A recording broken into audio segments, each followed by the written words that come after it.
कर्जा मुक्ति है, बिजली का निजीकरण वापस लिया जाए, और अभी जो बताया है मंडी कानून प्रारूप जो किसानों को बिल्कुल मंडी खत्म कर देगा और प्राइवेट कॉरपोरेट को इजाजत देता है, उसको वापस लेने की मांग है।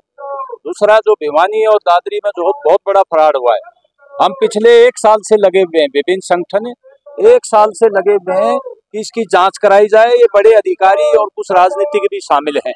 अब ये देखिए, हमारा जेपी दलाल, मैं कोई आरोप नहीं लगा रहा उन पर, पिछले साल से वित्त मंत्री भी रहे, कृषि मंत्री भी, उसकी नाक के नीचे ये हुआ है। और जब मामला उठ गया, अखबारों में आ गया, तमाम संगठनों ने उठाया, तो कल बोला है, कल उसने कहा कि ये फ्रॉड हो गया जो है छेमा कंपनी में। छेमा कंपनी किसके अंडर में थी? ब्लैक लिस्टेड कंपनी है, ये गुजरात की बताते हैं। तो मंत्री ने उस समय क्यों नहीं आवाज उठाई? अब पता लगा कि तेरी तरफ उंगली जाएगी, पहले ही बोल पड़ा ये फ्रॉड हुआ है। अब बोला भाजपा किसानों की कमिटमेंट के प्रति समर्पित है, उनके जो है मुआवजे के लिए। कल बोल रहे हैं 1 साल के बाद, 1 साल पहले हमने ये उठाया था कि इसमें गड़बड़ घोटाला है और किसानों के 350 करोड़ का चूना लगा दिया, 350 करोड़ का। तो हम मंत्री जी से कहना चाहते हैं, भाई छेमा कंपनी आपके कार्यकाल में आई है, आप उस समय बोलना चाहिए था कि जो स्टेट टेक्निकल एडवाइजरी कमेटी ने गलत गाइड किया और चुनाव आचार संहिता में उसने ये किया, तो आप कहाँ थे भाई? अब भी हम कह रहे हैं कि भाई अगर आप निर्दोष हो तो इसको जो है साबित करो, इसके जो दोषी है उनको पकड़वाओ, तभी तो मानेंगे। भाजपा भ्रष्टाचार के खिलाफ है।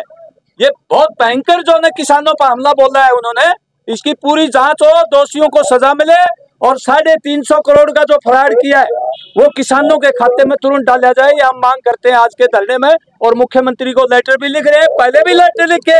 ये खुला दरबार जो लग रहा है ना, यहाँ 2-3 बार आ लिए हम डीसी साहब से, आगे भेजते ही नहीं है, यही रोक लेते, कहते समस्या शिविर समाधान लगा दिया।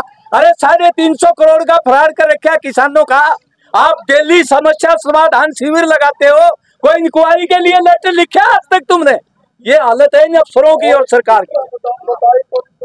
बाकी जो हमारे जैसे यहाँ पर एक बहुत बड़ा फर्जीवाड़ा, ये 350 करोड़ रुपए का हुआ है जो फसल बीमा वालों का छेमा कंपनी की तरफ से। अब एक तरफ से तो आप कह रहे हैं कि प्रधानमंत्री फसल बीमा योजना है, और उधर से आप लूट दे रहे हैं उनको, कंपनियों को छूट दे रहे हैं लूटने की।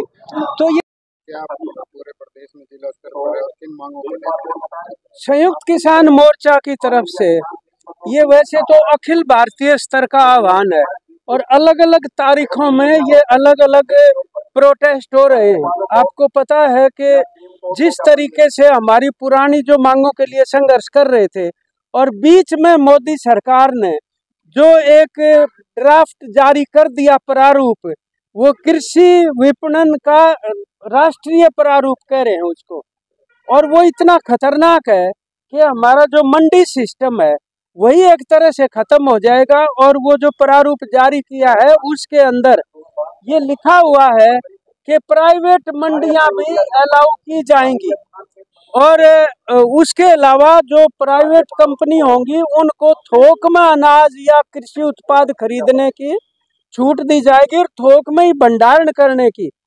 ये बीच में लेके आगे हम तो C2+50% और बिजली और जो कर्जा मुक्ति के जो सवाल थे उसके लिए लड़ाई लड़ रहे थे, ऊपर से ये आके लाद दिया उन्होंने। तो ये तो बहुत बड़ी चुनौती एक तरह से, वो 3 कानून जो थे उनका पुनर्जन्म हो गया ये। तो ये बर्दाश्त नहीं किया जा सकता किसी भी हालत में। हमारी तो कृषि भी और जो हमारा आत्मनिर्भरता है खाद्यान्न की, वही खत्म हो जाएगी। ये एक परिस्थिति बीच में आ गई, तो उसको वापस लिया जाए उस प्रारूप को, ये हमारी मांग है।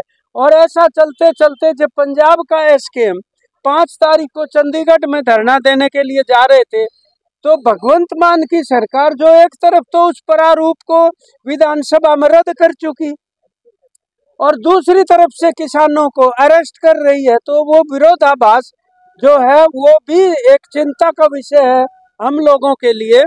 और जो हरियाणा की विधानसभा है, हमने तो आज का जो ज्ञापन है उसके अंदर ये भी रखी है कि हरियाणा विधानसभा भी रद्द करे, क्योंकि हरियाणा तो कृषि पे ही निर्भर है मुकम्मल तौर पर। और जो सबसे बड़ा कांड हो रखा है वो भिवानी डिस्ट्रिक्ट के अंदर और दादरी में वो 450 करोड़ रुपए का बीमा क्षेमा कंपनी जो है उसने घोटाला कर दिया। बाई नेम इसके अंदर सभी कुछ तथ्य दिए गए हैं कि किस तरह से वो घोटाला हुआ है। सिर्फ 100 करोड़ रुपए बीमा क्लेम के उस कंपनी ने माने हैं, जबकि 450 करोड़ रुपए की देनदारी बनती है और सरकारी रिकॉर्ड में मौजूद है। तो जिन लोगों ने ये बीच में इतना बड़ा घोटाला कंपनी से मिलके किया है उनकी कैद होनी चाहिए, उनके खिलाफ भ्रष्टाचार का पर्चा दर्ज होना चाहिए और उनको तुरंत गिरफ्तार किया जाए और जो बीमा के क्लेम है वो लोगों को दिए जाने चाहिए। और इसके अंदर पारदर्शिता बिल्कुल भी नहीं है। जो जिसको प्रधानमंत्री फसल बीमा योजना कहते हैं वो प्रधानमंत्री की थोड़ी है, वो तो प्राइवेट कंपनियों की है। उसका ऊपर से ठप्पा उन्होंने प्रधानमंत्री का ला दिया और उसकी छत्र छाया के नीचे ये सारे कांड इस तरीके से होने लग रहे हैं। हमारे इसी तरह मुआवजे भी बचे हुए हैं जो प्राकृतिक आपदा से आए हुए पीछे तक के भी। तो ये हमारी मांग है आज, और ये कोई आखिरी और पहला प्रदर्शन नहीं है, ये चीज बार बार कहते रहे। उसके बाद हमें कोई स्थायी तौर पर भी आंदोलन छेड़ना पड़ेगा। ये आज के कार्यक्रम का हमारा एसकेएम हरियाणा के, एसकेएम भिवानी के सारा नेतृत्व भिन्न भिन्न संगठनों का यहाँ पर मौजूद है। एक बार फिर किसान को आंदोलन शुरू हुआ, लेकिन कहीं ना कहीं वो दबके रह रहा है। क्या लगता है दोबारा से नहीं, ये जो कृषि का जो प्रारूप मैंने आपको बताया ना, जो इतना बड़ा कदम है एक तरीके से, ये अब तो और भी ज्यादा घातक होने वाला है। क्योंकि जो अमेरिका में अब राष्ट्रपति ट्रंप ने 3 दिन पहले जो ये कह दिया कि हमने भारत को बेनकाब कर दिया, ये हमारे जो आयात शुल्क है, मतलब वो जो निर्यात करते थे हमें, उनके ऊपर बहुत ज्यादा शुल्क लगाए हुए थे भारत ने, और अब हम भारत के उत्पादों पे बहुत ज्यादा शुल्क लगाएंगे। तो अगर वो बहुत ज्यादा शुल्क वहां लगाएंगे तो हमारा निर्यात नहीं हो पाएगा। तो ये एक नई चुनौती और खड़ी हो गई। ऊपर से वो जो प्रारूप इन्होंने पेश किया है, इसका ज्ञान अभी तक किसानों के अंदर नीचे तक नहीं है। तो हमने ये तय किया है गांव गांव जाके, जैसे 3 कानूनों के ऊपर जागरूकता पैदा करी थी, उसी तरीके से अब इस मुद्दे के ऊपर भी जागरूकता पैदा करके और बिल्कुल बड़े आंदोलन की तरफ, और इस बार राष्ट्रीय स्तर का होएगा, केवल मतलब कुछ प्रदेशों का नहीं रहेगा। जी जी। आज संयुक्त किसान मोर्चा के आह्वान पर हरियाणा के प्रत्येक जिला मुख्यालय पे संयुक्त किसान मोर्चा आक्रोश प्रदर्शन करके और उपायुक्त के माध्यम से मुख्यमंत्री को ज्ञापन भेजा। और पहली और जो मुख्य मांग है वो है कृषि विपणन पर 25 नवंबर 2024 किसानों की मांगे हैं जो राष्ट्रीय नीति फ्रेमवर्क भारत सरकार मोदी सरकार लेकर के आई है, का जो प्रारूप आया है, इसको हरियाणा सरकार इसी सेशन में इसके खिलाफ प्रस्ताव पारित करके इसको रद्द करके और केंद्र को भेजने का काम करे। क्योंकि जो 3 कानून रद्द हुए थे, 13 महीने तक जो आंदोलन चला था, उन 3 कानूनों को बैकडोर से लागू करने की कोशिश इस पॉलिसी के तहत केंद्र की मोदी सरकार कर रही है।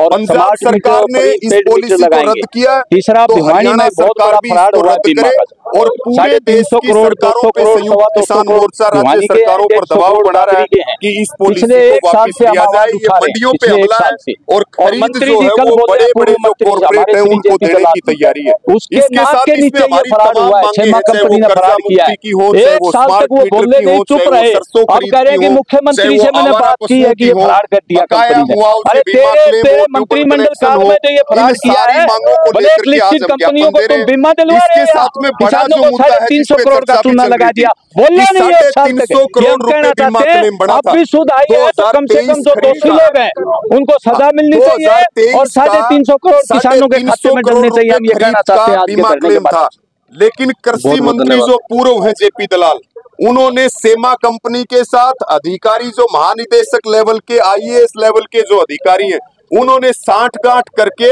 और करीब करीब जो है वो 300 करोड़ में से 200 करोड़ रुपए बीमा क्लेम किसानों का खा गए। इसी प्रकार 150 करोड़ चरखी दादरी जिले के।